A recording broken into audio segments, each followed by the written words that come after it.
Hola a todos. Vale, pues venga, vamos a empezar este webinar sobre por qué incluir programática en tu estrategia de marketing. Yo soy María José García de Dionisio y vamos a estar esta horita juntos. Bueno, yo lo quería empezar contando un poco sobre mí, ¿vale? Porque, bueno, yo soy el típico perfil que se mueve mucho de empresas, pero por suerte esto hace que al final tenga una visión 360 sobre cómo funciona la publicidad. Y aquí os he dejado mi currículum así como para hacer un review rápido, porque he tenido presencia tanto desde el lado de anunciante como desde el lado de la agencia, con anunciantes de e-commerce o anunciantes, pues actualmente que estoy en un anunciante pues más enfocado en la parte de marketing digital, pero a lo largo de mi carrera también he estado en agencias de publicidad y agencia de medios. Y como digo, esto hace que al final pues tenga una visión más 360 de en qué consiste la publicidad y por ello haya valorado la importancia y relevancia que tiene la publicidad programática en la vida de la publicidad. Entonces, ¿qué vamos a ver hoy? Hoy vamos a ver sobre todo los tres primeros puntos, que es pues qué es y cómo funciona la publicidad programática, un repaso rápido para entender dónde estamos, el segundo punto, que es el más relevante, pues algunas estrategias clave para que podáis vosotros integrarla en vuestros proyectos. Y un tercer punto de casos prácticos, de casos de éxito que demuestran el impacto de la publicidad programática pues a lo largo de los años, pero aún más recientemente. Y un cuarto punto de conclusiones para reforzar estos conocimientos. Vale, pues empezamos con qué es y cómo funciona la publicidad programática. Y hay un dato súper relevante y es que el 70% de la inversión en publicidad digital se realiza a través de compra programática. Y ahora entenderemos por qué es este dato, por la propia funcionalidad que nos permite la compra programática. Y bueno, según la IAB Spain, en su libro blanco, publican que la publicidad programática se trata de un sistema de compra y venta de espacios publicitarios en tiempo real a través de plataformas digitales, que agiliza los tiempos de planificación y optimización, así como posibilita la integración y uso de datos, dando una nueva e importante dimensión a la publicidad digital. En castellano, ¿qué significa la publicidad programática? Pues son esos anuncios que nos persiguen y nos molestan mientras estamos navegando por Internet, ¿vale? O sea, al final es una forma de comprar y de vender publicidad que gracias a diferentes tecnologías conectadas, y esta palabra es muy importante, sus algoritmos, permite buscar a esos usuarios que nos interesa para nuestra campaña e impactarlos en el momento oportuno, ¿vale? Realmente la publicidad programática surge de una necesidad, ¿vale? Y es buscar al usuario correcto en el momento oportuno.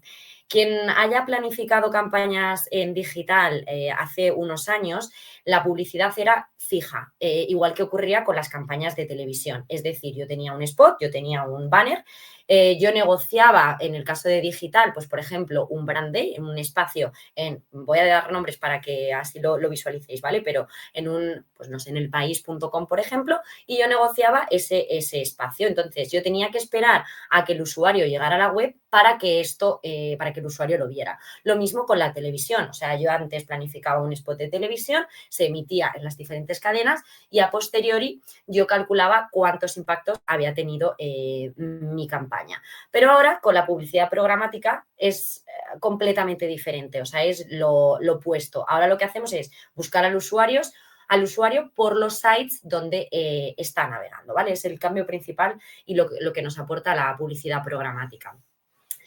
¿Y cómo se hace esto? Pues a través de pujas y a través de estos algoritmos. Y aquí hacía alusión a esta serie que, bueno, es un documental que está en Netflix que se llama El dilema de las redes sociales, que os invito a que si tenéis la oportunidad lo veáis porque hace un repaso, es verdad que está muy centrado en redes sociales, pero en estas escenas con estos tres protagonistas reflejan muy bien cómo funciona la publicidad programática y cómo funcionan los algoritmos, ¿no? Y es que al final, pues los algoritmos predicen y saben qué comportamientos vamos a tener y en base a eso nos lanzan ciertos impactos que son relevantes para los usuarios, ¿no? Al final estamos en un mundo donde es muy complicado llamar la atención de los usuarios y se tiende a la personalización y a la predicción de cada usuario individualizado. Entonces, os invito porque estos 3 personajes lo reflejan súper bien en un momento que dicen, bueno, es que no está atento, está haciendo demasiado scroll, venga, pues le lanzamos un post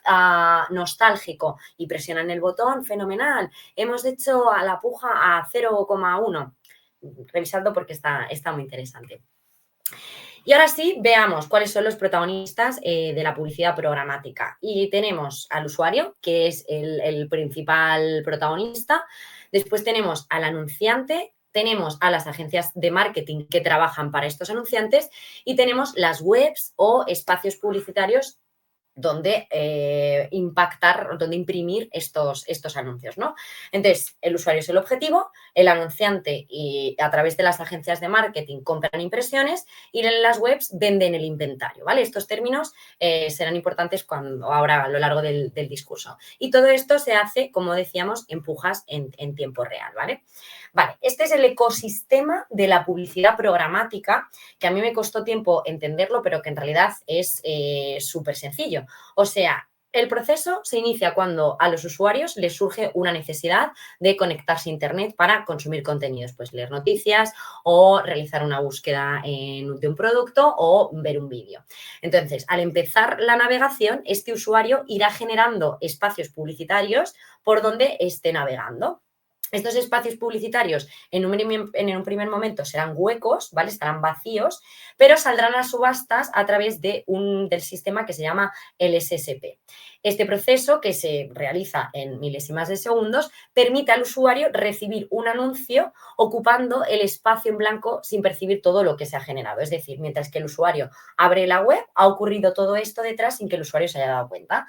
Entonces, los anunciantes, por otro lado, quieren promocionar sus productos y servicios entre el público objetivo, el target, ¿vale? Entonces, buscan comprar estos espacios que generan estos usuarios mientras que están navegando. Y entonces se conectan a través de la agencia de medios a un DSP, donde configuran las campañas, que después veremos cómo se segmentan y cómo se personalizan, y alojan las piezas en el ad server.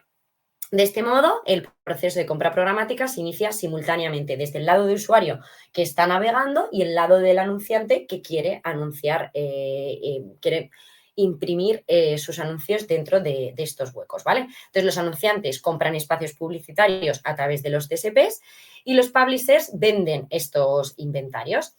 Todo esto ocurre a través de estas pujas que tienen lugar en el Ad Exchange, donde se subastan unos espacios y las agencias de marketing lo compran por X dinero, ¿no? Por la puja que se llegue al acuerdo. En este proceso, obviamente, es muy importante tener tecnologías diferentes, ¿vale? Entonces, las tecnologías que estaba comentando, y sin entrar mucho al detalle técnico, por un lado tenemos los que compran espacios, que es el DSP y los DMPs, y por otro lado tenemos los que venden espacios, que son los SSPs y el Ad Exchange, ¿vale? Que son donde se produce la puja. Y todo esto se produce a través de un algoritmo en real time, que se llama el Real Time Bidding, el RTB, y a través del ad server, que es quien lanza las creatividades. Hasta aquí un poco de conceptos técnicos para que entendamos dónde estamos con la publicidad programática, ¿vale? Porque aquí las que nos suelen sonar o con las que solemos trabajar, pues es Google DV360 o Amazon Advertising, que en los últimos años, por la data y por la calidad de data que tienen, pues se han posicionado muy bien. Y luego otros específicos que o eran más importantes anteriormente, como Sizmek, por ejemplo, u otros específicos como Fiverr o Lotame o MediaMath, ¿vale? Los más relevantes y los que se suelen usar es Google el DV360 y Amazon por la calidad de inventario que tienen y por los volúmenes de data que tienen. Vale. Con todo esto, ¿qué nos encontramos de pros y contras que tiene la publicidad programática? Bueno, pues la principal ventaja que tiene es la automatización en el proceso de compra, o sea, ya no llegan las agencias pues, el unidad editorial de turno a negociar un precio y a negociar unas impresiones que dependen del tráfico. Por otro lado, la personalización de audiencias, ya que somos nosotros quienes buscamos a la audiencia correcta y no los usuarios los que entran en el site. También hay mucha flexibilidad y control en tiempo real y la eficiencia de costes, ya que no se desperdician impresiones, sino que vamos a las impresiones de los usuarios que realmente nos interesan. Y luego, pues que también hay diversidad de formatos y esto permite también tener acceso a formatos notorios. Como contras tenemos pues que puede que haya riesgo de fraude, que haya muchas impresiones que quedan sin, pues que no se contabilizan porque no se ha visto suficientemente con la viability, y también por la complejidad técnica, que es más cuestión de entenderlo que luego lo que es en la práctica, porque al final está todo automatizado. Ahora sí, vamos con las estrategias clave para integrar la publicidad programática en nuestros proyectos. Pero lo más importante de todo y para sacarle 100% rendimiento a la publicidad programática es hacernos estas preguntas, que si, pues por mi experiencia en las agencias de medios, los anunciantes suelen, ahora ya me incluyo, solemos quererlo todo, pero es un error. O sea, al final hay que definir muy bien qué se quiere, cuál es el objetivo, que es la pregunta principal, pero el resto de preguntas también son muy importantes. ¿Cuál es el presupuesto que tengo definido para la campaña? ¿Cuál es el target al que me estoy dirigiendo? ¿Cuál es la duración de mi campaña? ¿Y cuáles son las creatividades y adaptaciones que tengo? Esto, antes de empezar una campaña y de hacer una estrategia, tenemos que tenerlo muy bien identificado para que pues luego no nos frustremos con que las campañas de programática no funcionan correctamente. Y aquí, en esta diapositiva, vemos los elementos que necesitamos identificar para mi estrategia. Entonces, ahora por partes os voy a ir mostrando cuáles son los diferentes recursos que tenemos dentro de cada uno de estos elementos, con el objetivo de que tengáis esos materiales para poder luego adaptar, identificar y adaptar la estrategia consecuentemente, ¿vale? Entonces, empezamos por los objetivos y, como decíamos antes en la pregunta, es muy importante tener claro cuál es el objetivo. Y para ello necesitamos saber en qué fase del funnel estoy. Es decir, si yo quiero lanzar una campaña de branding con un objetivo de branding, que es también en otros foros también se conoce como el top of funnel, porque yo estoy con el objetivo de generar awareness, de generar conocimiento y así captar la atención a un público amplio. Pues después veremos qué tipo de estrategias puedo adaptar para este objetivo. Si mi objetivo está más en el mid-funnel, es decir, quiero hacer una campaña de consideración para mantener el interés o fomentar la evaluación de la marca en este proceso de búsqueda, utilizaremos estrategias ad hoc para las campañas de brand performance o MOFU, middle of funnel. Y por último, si mi objetivo es mucho más de performance, porque está en la capa baja del funnel, en el low funnel, intentaré llevar a mis usuarios más hacia la conversión, motivar al usuario a realizar una acción deseada como una compra o registro. Y no menos importante, también tenemos una última fase del funnel que en realidad retroalimentaría el resto, que es la postconversión. Es decir, puedo tener también un objetivo que sea de fidelización, de retención o incluso de generación de recurrencia de compra. Y para esto utilizaré otro tipo de estrategias. Con lo cual, es muy importante identificar qué objetivo tengo para mi campaña. Si lo que quiero es lanzar un producto, utilizaré estrategias de tofu. Si lo que quiero es la conversión pura y quiero ir a estrategias muy de performance, utilizaré estrategias de performance y brand performance si quiero combinar ambas, ¿vale?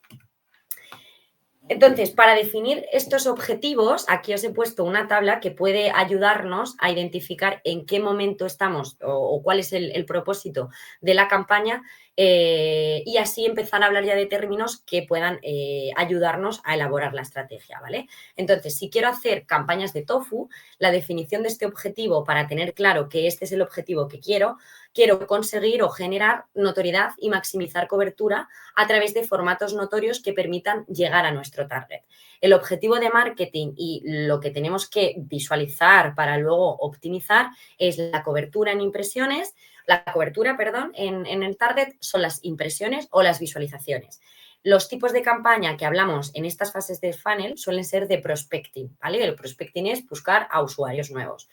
Y los indicadores clave en esta fase del funnel pues son, por ejemplo, CPM, es el porcentaje de cobertura, Y si queremos ser un poco más precisos, podemos incluso incorporar el CPC. Una cosa que hay que tener en cuenta es que todas las campañas de programática se compran a CPM, ¿vale? Lo único que luego en los resultados nosotros optimizamos y evaluamos las campañas en base a otros KPIs. Por ejemplo, y ya me salto a la capa de MOFU. Si yo tengo un objetivo de leads, aunque mi método de compra en programática en el DSP de Google sea a través de CPM, yo tendré que fijarme en el CPL resultante, que al final es un cálculo entre el presupuesto que me he gastado y los leads que he conseguido. Aunque digamos que mi moneda de cambio va a ser siempre costo por 1000 impresiones, ¿vale? Que es la forma en la que se compra la publicidad programática. Y en Tofu lo recomendado es pues, tener una frecuencia de impacto entre 2 y 3 impactos por semana. Si ya nos vamos a MOFU, como estábamos hablando de CPC y de CPL, aquí el objetivo, cuando tengamos una campaña y queramos que el usuario ya haya sido impactado previamente por la campaña de Tofu, ya ha mostrado cierto interés por nuestra categoría y ahora lo que queremos es conducirlo hacia nuestra web, bien para que entre en la web y haga algo o bien para que nos deje el lead, por ejemplo. Con lo cual, los dos objetivos de marketing que tenemos que fijar aquí es el tráfico a la web y los leads que se genera a través de estas campañas. Y aquí el tipo de campaña puede ser retargeting porque ya han sido impactados previamente y lookalikes, que es el LAL, ¿vale? Que es lookalikes, que son buscar audiencias similares a las que han sido impactadas previamente con la campaña de Tofu. Últimamente, lo que se lleva mucho en publicidad no son campañas de brandformance o campañas de MOFU. ¿Por qué? Porque desde el COVID y la digitalización y el uso masivo que hicimos durante el COVID, pues se tendió mucho a eficientar los costes. Entonces, los clientes, como había mucho volumen de búsquedas, había mucho interés por buscarlo todo en Internet, se olvidaron un poco de hacer branding tradicionalmente que se hacía o capas más altas de Tofu, sino lo que querían era aprovechar ese volúmenes de tráfico o ese interés que generaban los usuarios per se, sin provocarlo, ¿no? Entonces, desde hace como 3-4 años, lo que se habla mucho son de estrategias de brandformance, que se combina utilizar formatos notorios propios del branding con objetivos más de performance, como puede ser conversiones o como puede ser compra, que son más propios del low funnel. Porque digamos que el MOFU siempre ha estado como entre lo que es branding awareness puro y lo que es performance puro de conversión, y en esta capa intermedio teníamos a los usuarios que estaban considerando nuestro producto. Y ahora pues se habla también mucho de este brandformance, ¿no? A la hora de cómo se aplica. Vale, y aquí los indicadores clave de la fase de MOFU, pues depende del objetivo, pero pueden ser CPC, que tengamos un CPC más alto o más bajo, y un CPL en función de si nuestro objetivo es conseguir leads o no. Y ya vamos a la tercera fase del funnel, la que sería performance, y aquí el usuario ya ha visitado nuestra web. Ahora el objetivo es la conversión y adquisición de nuestro producto o servicio, ¿vale? Es decir, ya han impactado y luego veremos qué tipo de estrategias podemos hacer aquí, pero aquí el objetivo en lo que nos tenemos que fijar desde el punto de vista de negocio, de marketing, son en los leads o en las conversiones, que las conversiones, pues depende de qué tipo de conversión fijemos, pueden ser compras de un producto o puede ser adquisición de un servicio. Aquí es importante hacer tipos de campaña que sea de retargeting para reimpactar a esos usuarios que previamente en las anteriores fases del funnel han llegado a nuestra web.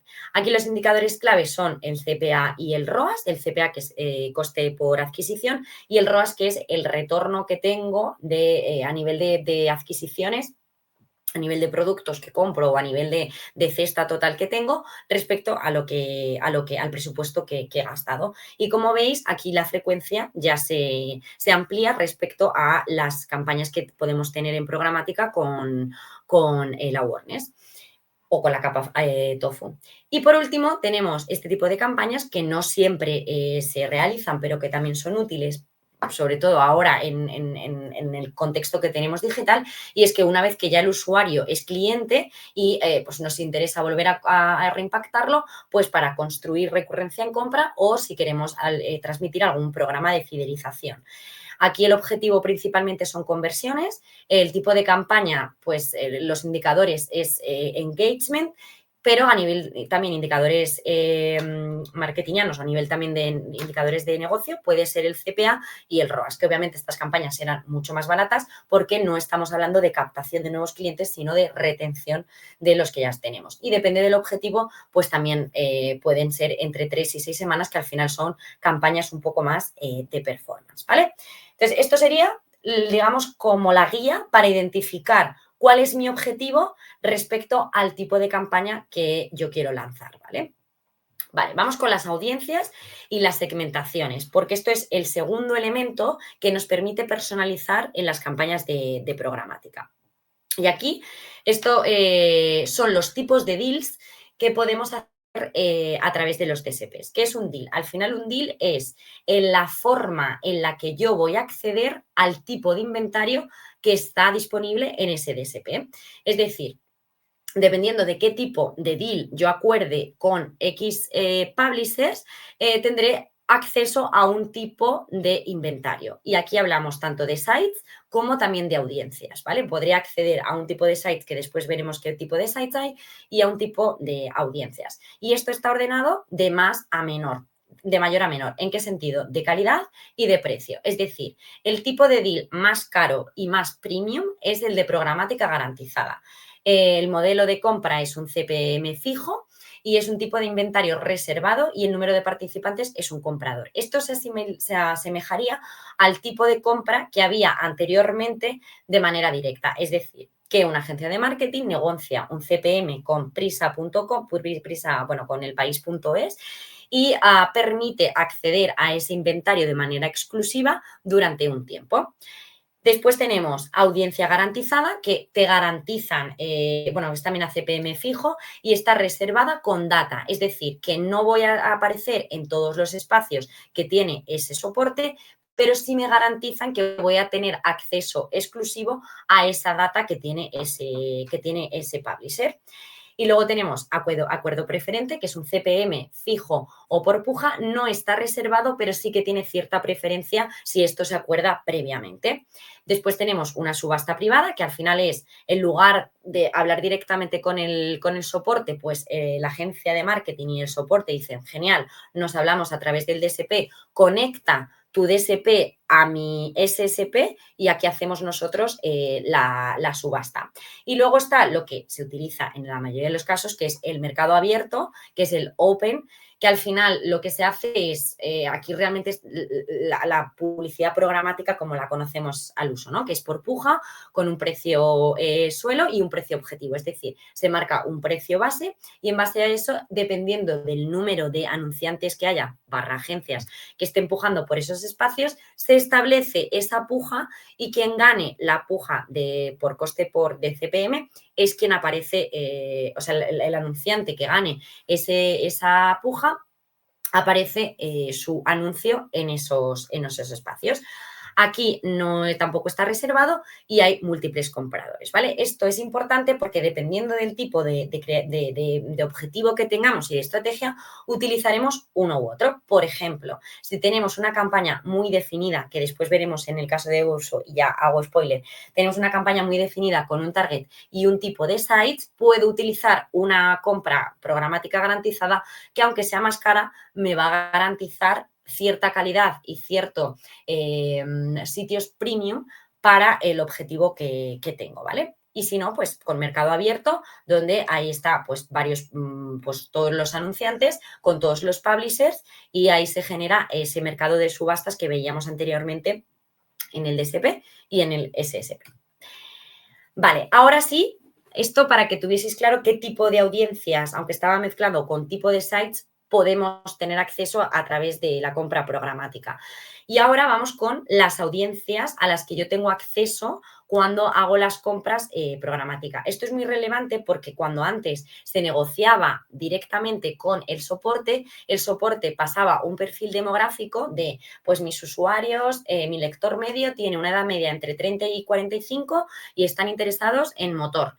Pero nada más. Ahora es al revés. Es decir, yo ahora en las plataformas lo que hago es segmentar, crear una audiencia que está basada en cuál es mi target, en base a estos parámetros y lo que hacemos a través con la compra publicitaria es buscar a esos usuarios. Entonces, tipos de audiencias de third party que nos permiten tener las plataformas. Esto depende luego de cada plataforma, o sea, DV360 tiene acceso a X intereses o a X intención de compra y el DSP de Amazon tiene otro tipo de data, ¿vale? O sea, depende de cada plataforma. Pero por más o menos generalizar, todas nos permiten tener acceso a data de sociodemográfica, que incluye sexo, edad, ingresos en el hogar, a ciertos intereses, pues si están interesados en moda, en videojuego, en fútbol, etcétera. Intención de compra, esto por ejemplo Amazon es muy fuerte en esta categoría de intención de compra porque obviamente conocen a los usuarios y cómo están navegando y qué quieren comprar, ¿no? Y luego también el comportamiento behavioral, pues qué productos suelen comprar, lugares que visitan, etcétera. Y luego también otro punto que también es muy relevante, que yo personalmente he planificado en algunas campañas y funciona muy bien, que son la data contextual, donde se seleccionan ciertas keywords, ciertas palabras clave y o sea, a través de la programática o sea, el anuncio aparece en blogs o en sitios especializados donde se está hablando de esas keywords. O sea, al final estamos personalizando porque estamos buscando a ese usuario, le enseñamos nuestra creatividad en el lugar donde tiene que estar porque es donde está buscándolo y según está siendo su navegación. Y luego tenemos otro bloque que también es muy importante, sobre todo en las fases de TOFU y de post-conversion, que es el first party, aunque sirve en realidad para todo porque al final el first party son data propia de los clientes, o sea, de nuestros clientes que a través de los IDs podemos alimentar a las plataformas para buscar a usuarios similares que son como, o sea, que sabemos que ya son nuestros clientes. Este año finalmente se ha confirmado que el cookieless no se va a llevar a cabo, pero bueno, quien esté un poco familiarizado con este término, se hablaba que Google iba a eliminar el uso de third party, que son este tipo de data, y ya todos los anunciantes y agencias íbamos a tener que trabajar con first party. Entonces, bueno, ya hay varias soluciones que se han ido desarrollando a lo largo de los años para, de manera anónima, utilizar la data de clientes para hacer extrapolar cómo son estos clientes y buscar a usuarios similares por toda la red. Vale, pues ya hemos visto estos dos primeros bloques y ahora vamos a ir con los tipos de estrategia, ¿vale? Aquí vamos ya un poco al grano de qué tipos de estrategia podemos combinar con lo que hasta ahora hemos visto, según nuestro objetivo y según el tipo de audiencias que queremos segmentar, ¿vale? Entonces, estos son unos ejemplos, pero lo bueno o lo positivo que tiene la publicidad programática es que se puede combinar todo, ¿vale? O sea, por eso es tan importante identificar qué queremos para poder marcar muy bien la estrategia, porque digamos que luego el algoritmo lo va a hacer. Entonces, es muy importante ese análisis previo, esa auditoría previa de qué queremos conseguir, de cuál es nuestro target, de cuál es nuestro objetivo que queremos conseguir en la estrategia, porque luego aquí os he puesto algunos ejemplos de estrategias que funcionan en estas fases del funnel, pero esto es ilimitado. O sea, esto se puede combinar de mil maneras y al final es ponerle un poco de creatividad para ver cómo se pueden ir combinando personalizando estos elementos para conseguir el objetivo, ¿vale? Entonces, a nivel de audiencias, y luego ya nos vamos con los sites, pero a nivel de audiencias, por ejemplo, en una fase TOFU o en una fase de awareness o en una fase de branding, según le queramos llamar, podemos utilizar este tipo de audiencias que llamamos abiertas. Es decir, yo tengo ya identificadas cuáles son mi sociodemográfico, es decir, yo sé que mi producto X está interesado en mujeres de 25 a 35 años. Pues eso lo establezco en la plataforma como paso 1. Paso 2, quiero poner intereses. Pues añado los intereses que yo sé que mi audiencia está interesada. Lo mismo con la intención de compra, con el comportamiento y si quiero hacer una línea específica de contextual con palabras clave, pues puedo hacer una línea que sea contextual y que se dirija a ciertos sites. En este punto, es cierto que las plataformas, sobre todo Meta, a lo que están abogando ahora es que a todo lo haga el algoritmo y penalizan si segmentas demasiado las audiencias. O sea, hace como unos años la gracia o la diferenciación estaba en hacer audiencias súper potentes y en hacer audiencias súper bien trabajadas. sí que sigue teniendo sentido en la fase de upper funnel, ¿vale? De TOFU o de branding, pero no tanto en la fase de performance, porque las recomendaciones de las plataformas es en dejar precisamente en la fase de performance audiencias un poco más amplias, más abiertas, no tan restrictivas, y que sea el propio algoritmo quien busque a esos usuarios similares que ya han tenido algún tipo de interacción con nuestra campaña. Entonces, pero bueno, en la fase de TOFU igualmente sí que sigue siendo relevante establecer esta segmentación, porque al final tenemos que dirigirnos a esos usuarios y a la plataforma hay que decirle a qué tipo de usuarios tiene que buscar, ¿vale? Estrategias en plataforma, esto también depende de la plataforma, ¿vale? Pero bueno, como conceptos generales, aquí en la fase de TOFU podemos hablar de maximizar impresiones o de maximizar views. ¿Esto qué quiere decir? Que el algoritmo va a va a ir buscando y va a impactar a usuarios que sean parecidos a los que han visualizado un vídeo por X tiempo o han han tenido una impresión y han clicado. Entonces, aquí el objetivo es que el algoritmo vaya aprendiendo de lo que yo a priori le he dicho que tiene que hacer a nivel de sociodemográfico y de intereses y en base a eso optimiza en base a impresiones o en base a views, que recordemos que eran nuestros KPIs principales en esta fase, ¿vale? Si nos vamos a la parte de MOFU, recordemos que estábamos ya en consideración, queremos en el embudo llevar a nuestro usuario a que se convierta en cliente.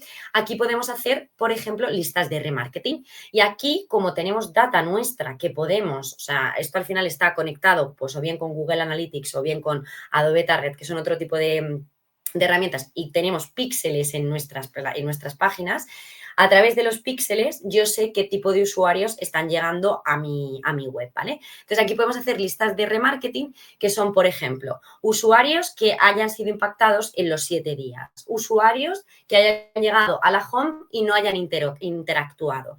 Es decir, lo que voy a hacer es a estas bolsas de usuarios que han llegado y no han hecho nada, sabemos que están interesados porque han llegado a nuestra web, les voy a volver a impactar, ¿vale? Ahora entenderemos la parte de creatividad, pero bueno, por ahora a nivel de técnico de lo que implementamos en la plataforma sería esto. Y también podemos añadir estrategias que sean de contextual porque ya están un poco más considerando, porque están buscando ese tipo de palabras clave que tengan intención de compra X y que hayan tenido X comportamiento que nos interesa a nosotros para nuestra campaña. Aquí la estrategia en plataforma sería visualizar views, si estamos teniendo vídeos, o maximizar views o maximizar clics, ¿vale? En la fase de performance, esto es lo que os decía antes, que las plataformas recomiendan tener audiencias un poco más amplias, no tan seteadas como la fase de LOFU, para que sea el algoritmo quien vaya encontrando estos usuarios. Pero aún así, podemos hacer listas de remarketing un poco más específicas y más centradas en la pura conversión. Es decir, usuarios que han visitado la home o usuarios que han visto un producto o usuarios que incluso han añadido un producto al carrito. Esto no quiero entrar mucho en detalle porque es un poco más técnico, pero bueno, esto al final, como os decía, os he dado una pincelada. O sea, a través de plataformas como Google Analytics, bueno, que no es Google Analytics, Google Tag Manager o si trabajamos con Adobe, lo que hacemos es poner eventos, o sea, pixelar toda la web, ponemos eventos a lo largo de toda la web y así nosotros sabemos qué ha hecho el usuario una vez que ha llegado a la web. O sea, yo no sé si es Pepito, pero yo sé que el usuario X ha entrado a la web, ha hecho clic en el primer banner que ha encontrado, después ha hecho clic en otro banner, ha añadido un producto al carrito y se ha ido. Entonces, a esos usuarios son los que reimpacto en esta fase de performance, ¿vale? En esta fase de remarketing. Y aquí también son muy útiles las estrategias, o sea, las segmentaciones de first party, porque como digo, ya tengo más información de cómo son los clientes que me han comprado o que han utilizado mi servicio y quiero buscar a usuarios similares. Y aquí el objetivo, pues sería, la estrategia en plataforma sería, pues conversiones, maximizar conversiones o incluso maximizar el ROAS, ¿vale? Si lo que quiero es ser muy eficiente y quiero pagar menos por mayor conversión, yo le digo a la plataforma, maximízame en ROAS en base a estas audiencias, segmentaciones que te estoy indicando. Y por último, la fase de postconversión tendríamos, pues, sobre todo, clientes de first party, ¿vale? O sea, clientes propios. Y aquí, pues, si han comprado X producto, les quiero hacer un cross-selling y vender otro, o si quiero trabajar la recurrencia, clientes que hayan comprado hace más de 3 meses, pues les voy a impactar con otro producto que sea similar. Y aquí el objetivo es el mismo que de performance, sería maximizar conversiones y maximizar el ROAS. Vale, vamos con las creatividades, que es el cuarto elemento que puedo personalizar dentro de mis estrategias de performance, perdón, de programática. Y aquí hay un dato muy interesante y es que el 81% de los jóvenes de la generación Z prefieren anuncios personalizados, ¿vale? Y aquí es donde entramos con la importancia y relevancia de las creatividades, ¿vale? Que las agencias, desde el punto de vista de las agencias de medios, que yo he trabajado en varias, nos da igual la creatividad, porque nosotros lo vemos como un elemento, un archivo que me envías al mail y que yo subo al DSP, pero sí que es muy relevante porque al final es lo que el usuario ve, ¿vale? Entonces, vamos a ver qué tipos de formatos tenemos y cuándo son útiles utilizarlos en la plataforma, ¿vale? Entonces, perdón, en compra programática. Entonces, este es un ejemplo de display, ¿vale? De display tenemos también a su vez diferentes tipos de formatos, ¿vale? O sea, display al final son banners que se adaptan a los huecos que tenemos en el inventario que ofrecen los publishers, ¿vale? Y esto se diferencia por el tipo de contenido que hay dentro, o sea, por la interacción que hace el propio banner, ¿vale? Entonces tenemos formatos de rich media, que son formatos que contienen a su vez diferentes formatos. Ahora un ejemplo. Luego están los formatos estándar, los convencionales, que es el típico banner que no hace nada estático, con un CTA y ya está. Y luego también tenemos los shoppable ads, que es cuando tenemos un catálogo de productos que son diversos, podemos utilizar este tipo de formatos, que ahora veremos un ejemplo. Entonces, aquí os quería enseñar, esto, por ejemplo, es el ads, y aquí es donde se ve súper claramente la personalización, ¿vale? Porque yo estoy entrando a un periódico que es masculino, entonces, hace unos años, si el anunciante hubiese contratado esta publicidad, hubiese contratado algo de automóviles, porque es el público que lee este periódico. Pero, ¿qué ocurre si yo como mujer leo también el AS? Pues me aparece este tipo de publicidad en la que yo estoy interesada, que son serums y demás. O sea, esto es, perdonadme porque es como súper prejuicioso, pero es para que vierais como claramente la diferencia para lo que son las plataformas sociodemo de mujer o sociodemo de hombre, ¿no? Entonces, aquí al final es curioso como estoy en un diario que es mayoritariamente masculino y me están impactando con una creatividad que es mayoritariamente femenina porque son serums y son pintalabios, ¿vale? Esto es lo que os decía, que era un formato rich media, porque el formato anterior, ¿vale? Este de aquí, que veíamos que son con los laterales, también tenemos este billboard que estaba encima, pero que me iba acompañando a lo largo de toda la navegación y que incluye, perdón, esto no me funciona, es que es PDF, bueno, me incluye también un vídeo, ¿vale? Este banner de aquí es en realidad un vídeo que está integrado dentro de un banner, ¿vale? Formatos de vídeo tenemos diferentes, pre-roll, antes de que el vídeo se reproduzca, mid-roll, por ejemplo, en Netflix es un mid-roll que durante una serie que tú estás viendo, si tenéis la opción de publicidad, aparece en medio del vídeo, un post-roll, que es cuando el vídeo ha acabado, y luego tenemos un vídeo in-app o in-banner, que es en este ejemplo, ¿vale? Es decir, yo tengo un banner que es estático e incrusto un vídeo, y luego, no menos importante, pero que también se compra a través de publicidad programática, que son los vídeos en YouTube, ¿vale? Que tenemos los bumpers o los true views. Los true views son vídeos que tienen un call to action, un CTA, que requiere una acción, con lo cual se utilizan también para performance. Aquí es importante que en display, cuando tenemos campañas de display, hay mucho más inventario y los formatos que son de vídeo, que no es YouTube, tienen menos inventario, ¿vale? Y luego tenemos los formatos nativos que se utilizan sobre todo en la fase de MOFU, pues que son branded content o public reportajes, por ejemplo, pues este de el vestido de Pull&Bear que todo el mundo quiere, ¿no? O sea, al final es un public reportaje muy nativo porque parece un artículo, pero que sin embargo está pagado. Vale, voy a ir un pelín rápido porque quedan como 10 minutillos y aún quedan algunas cosas por ver. Vale, muy importante, y esto también es otra clave de la publicidad programática. Creative Management Platforms son CMPs, que son como plataformas que utilizan los anunciantes, donde automáticamente hacen adaptaciones en base a un máster creativo, ¿vale? Y no me quiero cerrar mucho ahí, donde quiero más incidir son en las Dynamic Creative Optimizations, que son las DCOs, lo que se conoce como creatividades dinámicas, ¿vale? Que es lo que ahora está muy ligado a lo que estábamos hablando de la personalización y la automatización. ¿Por qué? Porque yo tengo un máster creativo, en este ejemplo de aquí, del Corte Inglés, por ejemplo, y estos elementos que aparecen aquí, a mí me aparecía en la cajita esta del estuche de Shakira, y el precio son elementos dinámicos. Y aquí es donde está la personalización, porque al final esto va en base a la navegación que tiene el usuario. Y si el algoritmo detecta que yo voy a estar interesada en este producto, bien porque cumplo con los parámetros de la audiencia o bien porque ya he hecho algún tipo de acción dentro de la web, me va a impactar con este tipo de productos. Lo mismo ocurre con este banner de Amazon, ¿vale? A mí me aparecen estos dos productos porque realmente yo he buscado estos productos en Amazon. Entonces, lo que hacen es, suben un catálogo de productos, tienen un máster visual, que es pues, los productos mejor valorados a precios que te encantarán. Pero los productos que aparecen dentro sí que son personalizados en función de qué usuario es y la navegación que ha hecho previamente. Y si no, pues siempre nos quedarán las creatividades manuales, subirlas a un ad server y que se lancen desde ahí.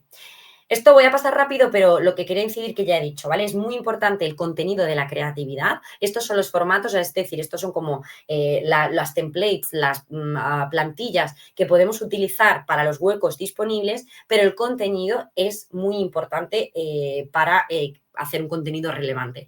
Y aquí otra cosa que también está ahora como muy a la orden del día es constantemente hacer pruebas A/B. O sea, hacer testing de A/B, a un tipo de usuarios les muestro una creatividad, a otro tipo de usuarios les muestro otra y con esto ir sacando learnings, aprendizajes para ir optimizando en base a creatividades también las campañas.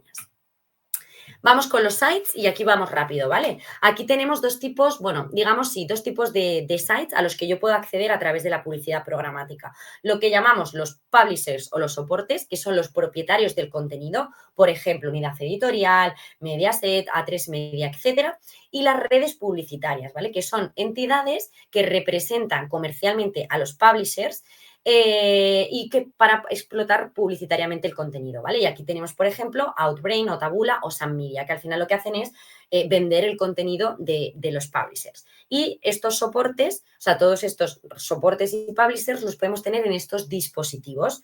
Podemos verlo en desktop, en ordenador, en mobile o en tablet. Y aquí esto lo quería relacionar con esta parte de aquí porque ahora también con programática se puede comprar lo que se conoce como Connected TV, ¿vale? Es decir, hacer publicidad, entre comillas, más tradicional porque es publicidad en tele comprada digitalmente. Y en lugar de impactar a todo el mundo, se impacta a ciertos tipos de usuarios que sabemos que son por el tipo de series que ven o el tipo de contenido que buscan dentro de las Smart TV.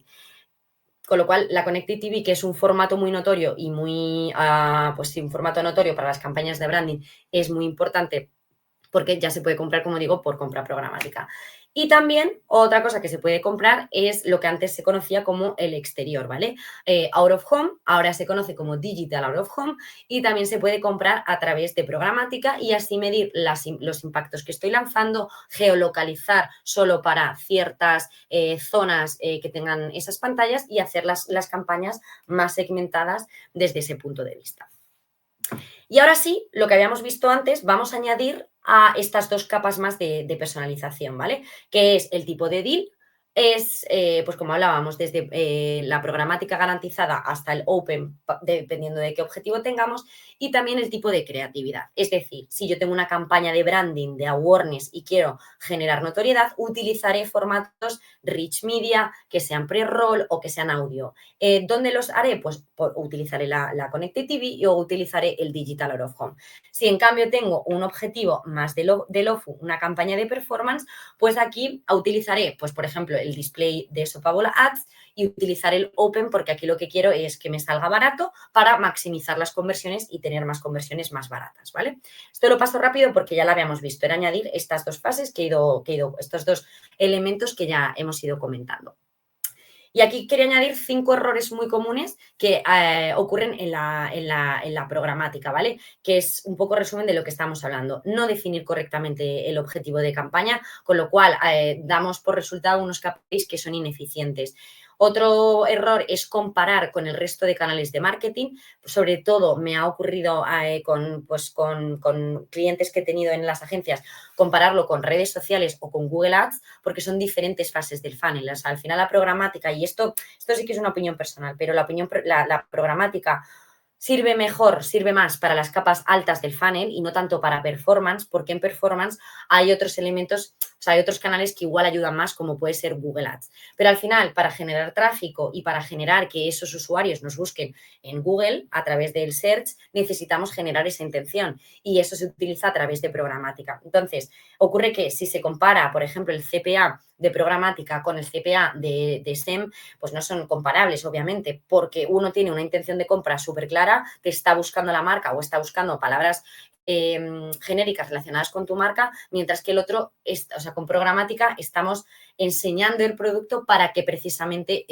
vayas a buscar la marca en el buscador. Entonces, no hay que entender la programática como un canal aparte, sino que hay que entenderla como dentro de un mix de canales para que así sea eficiente. El tercer error común es lo que antes comentábamos, segmentaciones demasiado reducidas, sobre todo en la fase más de performance. Y otra cosa que también es un error súper común y es no dejar tiempo suficiente a que el algoritmo aprenda, ¿vale? O sea, al final nos ponemos nerviosos porque no está funcionando, queremos hacer cambios, queremos cambiar las audiencias, queremos cambiar el formato y no dejamos tiempo suficiente al algoritmo a que coja rodaje y que vaya aprendiendo y que vaya optimizando al objetivo que le hemos marcado, ¿no? Y un quinto error es, como decíamos, no personalizar los mensajes y utilizar la misma creatividad para todas las fases del funnel. Si estamos haciendo una estrategia que es full funnel, tengo que tener una creatividad que sea notoria para enseñarle o para un mensaje más aspiracional y luego utilizar otro contenido que sea pues, de shoppable ads mucho más personalizado con productos, por ejemplo, que haya visto ya el usuario en la fase de performance, ¿vale? Entonces hay que personalizar el mensaje y utilizar diferentes creatividades para construir también con la creatividad esa historia, ¿no? El storytelling. Y vamos ya con el último punto, que son los KPIs, que también pues hay que tener muy en cuenta cuando estamos haciendo este tipo de campañas de programática, ¿vale? Entonces, los he separado en dos para así tenerlos diferenciados. Por un lado tenemos los KPIs de compra y marco aquí CPM en negrita porque, como os comentaba, toda la programática se compra a través de CPM. Sé que por ahí hay alguna que también se compra CPC, pero la mayoría se compra CPM, pero luego nosotros lo optimizamos o lo comparamos y lo evaluamos en base a otros KPIs de compra, como puede ser el coste per view, CPV, si tenemos vídeo, el VTR, que es el view, no me acuerdo, pero bueno, como el porcentaje de visualización respecto a la duración total del vídeo, el VTR, y el click-through rate, que es el clic sobre las impresiones. En Mofu tenemos CPC y CPL, que es el coste por lead, CPA es coste por adquisición y CAC, que es también coste por adquisición, pero más pensado en captación, más que con clientes, cuántos clientes he captado nuevos, más que con productos, que sería la parte de CPA. Y el post-conversion, que sobre todo es CPA. Y a nivel de KPIs de optimización, cuando estoy analizando los resultados de la campaña, en la fase de TOFU son importantes las impresiones, el CTR, la cobertura y la notoriedad. En Mofu, la tasa de rebote, el engagement, CTR, click to lead, conversion rate, ROAS. Y en la fase de LOFU, pues sobre todo hablamos de conversiones, hablamos de leads, hablamos de hablamos de conversion rate, de ROAS, también de ROI, dependiendo de qué tipo de campaña, y de average order value. Y por último, en post-conversión hablaríamos de lifetime value y la frecuencia de compra. Vale, voy a ir rápido porque aquí os había traído 3 casos de éxito y analizando cuáles son las estrategias que han utilizado, ¿vale? Entonces, esto era un objetivo para una estrategia de visibilidad y había una marca de automóviles en el lanzamiento de un nuevo modelo eléctrico. Aquí lo más importante, bueno, aquí podéis leer el objetivo de negocio, las segmentaciones que utilizaron, pero lo más relevante es que utilizaron un deal de programática garantizada en estos sites para garantizar precisamente, asegurar el volumen de impresiones en esas secciones. Como resultado, se incrementó un 50% la conciencia de marca, un CTR un 35% más alto y se generaron 5.000 leads, ¿vale? Esto es como una buena estrategia utilizando programática garantizada con un objetivo de visibilidad, de awareness. Aquí tenemos una estrategia de brand performance, que es lo que os comentaba antes, porque aquí unificaron dos cosas. Por un lado, una marca de cosméticos quería dar a conocer descuentos exclusivos, que eso digamos que es muy de performance, pero que tenían que darlo a conocer, con lo cual utilizaron formatos notorios como el YouTube Trivia for Action y además en la parte de más de branding y en la parte de más de performance utilizaron los Shoppable Ads y Rich Media también en la parte de brand performance. Como resultado, tuvieron un 81% de Video Completion Rate, un 8,9 de ROAS y un 0,57 CPC en Rich Media. Para que os hagáis una idea, los Rich Media son los formatos, uno de los formatos más caros y un CPC de 0,57 está muy bien para ese tipo de formato. Y por último, una estrategia de performance basada en creatividades. En este caso, creatividades dinámicas con el objetivo de maximizar conversiones y ROAS. ¿Cómo lo hicieron? Pues era un negocio online con su e-commerce y lo que hicieron fue una estrategia de audiencias para mostrar los productos personalizados en función de en qué fase de la web o en qué fase de la compra se habían quedado estos usuarios. Entonces, a través de las creatividades dinámicas que hablábamos, con una base común para todos, pero personalizando los productos que el usuario estaba interesado, reducieron el CPA en un 25% respecto a meses anteriores con creatividades estáticas e incrementaron 15% en CTR en un mes versus el mes anterior. Y por último, y ya vamos a las preguntas, conclusiones. No sé si estáis de acuerdo conmigo, pero para mí la conclusión es que la clave está en personalizar las audiencias, las creatividades y las estrategias. Y en base a eso tenemos que definir muy bien cuál es el objetivo, cuáles son las audiencias, tipo de estrategia, creatividades, los sites y los KPIs que vamos a controlar. Porque la dedicación está en pensar la estrategia y el algoritmo hará el resto. ¿Vale? O sea, no tenemos que estar tan pendientes de la optimización, sino en pensar muy bien todos los elementos que conforman nuestra estrategia, entender muy bien cuál es el objetivo y con estos elementos que hemos comentado hoy, conformar esta estrategia. Y hasta aquí sería. Voy a abrir el link para ver si tenéis alguna pregunta. Un segundo, nos quedan 9 minutos.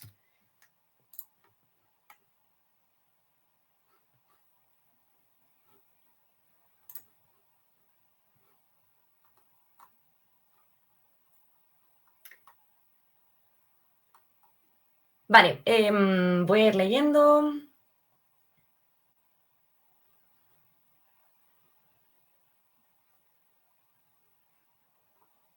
Vale, Romina pregunta, ¿qué tipos de modelos predictivos? A ver, un segundo que quiero confirmar que me estés escuchando. Vale, ¿qué tipo de modelos predictivos emplean para anticipar el comportamiento del consumidor y cómo ajustan los algoritmos para identificar patrones en tiempo real que mejoren la segmentación programática? Bueno, esto en realidad es la caja negra, o sea, cómo funcionan los algoritmos lo hacen obviamente con lenguaje, pero esto es una caja negra y es código. O sea, realmente cuando hay compra programática, yo no sé en base a qué lo han optimizado o cómo saben cuáles son todas las señales que hay.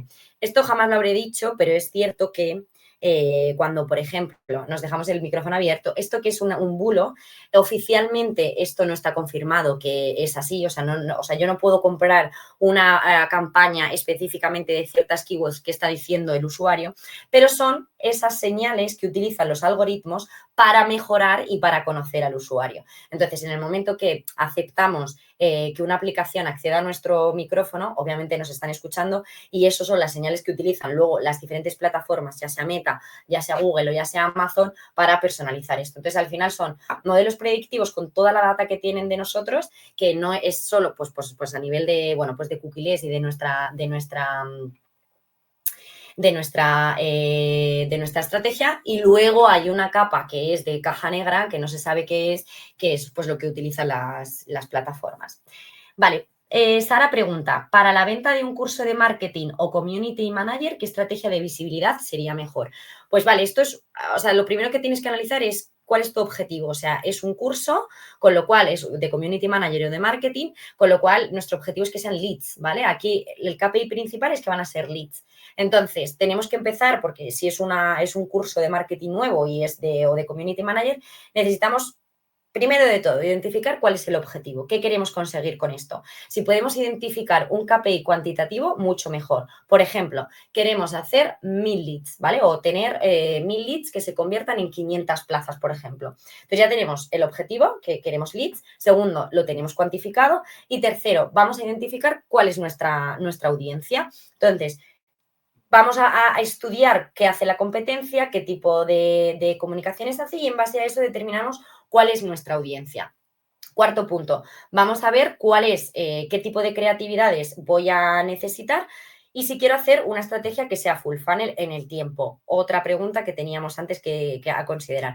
¿Cuánto tiempo voy a durar la campaña? Es decir, si mi objetivo es lanzar la campaña y conseguir a estudiantes en 6 meses, ya lo tengo definido. Entonces, como no conocen este curso, habría que hacer una estrategia full funnel, emplear a esta audiencia que hemos determinado que es nuestro objetivo en una primera instancia con estrategias de visibilidad y después, según vayan llegando a nuestra web y según se vayan comportando dentro de nuestra web, vamos reimpactándole con diferentes creatividades en base al curso o en base al segmento que se hayan interesado a través de estrategias de retargeting.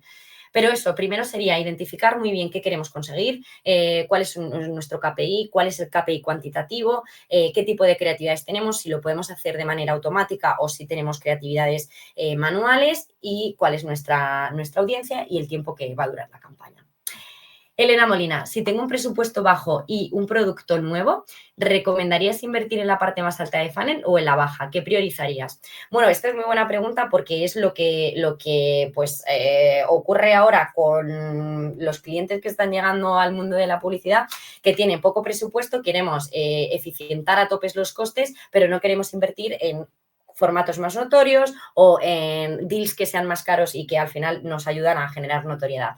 Bueno, pues aquí hablaríamos de brandformance, ¿vale? En este caso, que no tengo mucho presupuesto, pero tengo un producto nuevo, pues trabajaríamos en una estrategia de brandformance. ¿Cómo lo haríamos? Pues un poco lo que veíamos en ese caso de éxito que hemos pasado rápido. Al final sería utilizar formatos un poco más notorios con audiencias más amplias para la parte de brandformance y con eso los impactos que se utilicen, o sea, que recabe con esos formatos, reimpactarlos con formatos mucho más concretos, o sea, mucho más performeros como pueden ser los sopabolats. Si es un producto concreto que tenga catálogo, pues con productos personalizados y si no, pues con creatividades que inciten más a la conversión. Entonces, en este caso, pues Brandformance es lo que está respondiendo a estas necesidades que tienen ahora los clientes de aunar lo mejor del branding con lo mejor del performance a un bajo coste y con muchas conversiones.